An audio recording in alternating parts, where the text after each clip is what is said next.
धार्मिक ग्रंथों के हिसाब से तो हम मनु और शतरूपा के पुत्र हैं। और साइंस के हिसाब से पहले हम छोटे छोटे जीव थे, जीव से होमो सेपियंस बने, होमो सेपियंस के बाद आज इंसान बने हैं। और ग्रंथों के हिसाब से तो उसमें उसी इंसानों में कई जाति बन गए, धर्म बन गए और उन्हीं में भेदभाव हो रहा हैं तो सब मनु शतरूपा के पुत्र और पुत्री, और फिर इतना भेदभाव क्यों?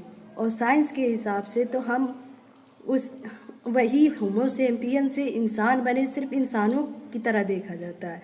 और ये सब भारत में ही क्यों है, अन्य देशों में क्यों नहीं?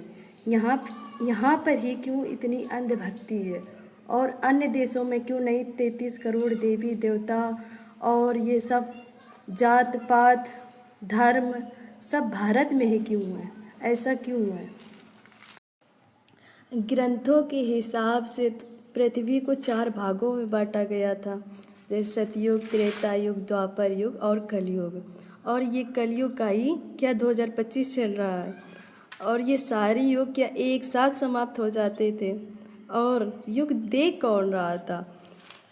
और सभी युगों में केवल कृष्ण भगवान ने ही क्यों अवतार लिया और अन्य देवी देवताओं ने क्यों नहीं?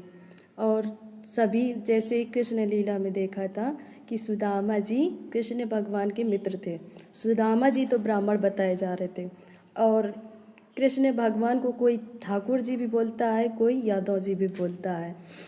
कंफर्म नहीं, क्योंकि शायद वासुदेव ठाकुर होंगे और नंदराज यादव होंगे इसीलिए।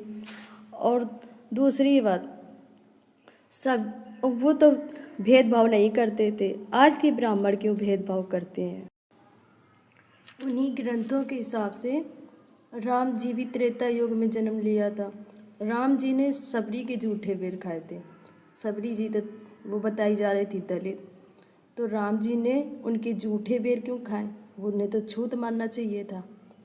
तब क्यों चल तो नहीं रहा था जितना बढ़ा चढ़ा के ये सब चल रहा है आज के कलयुग में, कि जैसे कि कुछ वर्षों पहले संविधान के पहले मनुस्मृति के हिसाब से ना औरतों को अशिक्षित रखा जा रहा था और कई अत्याचार दलितों के साथ किया जा रहा था।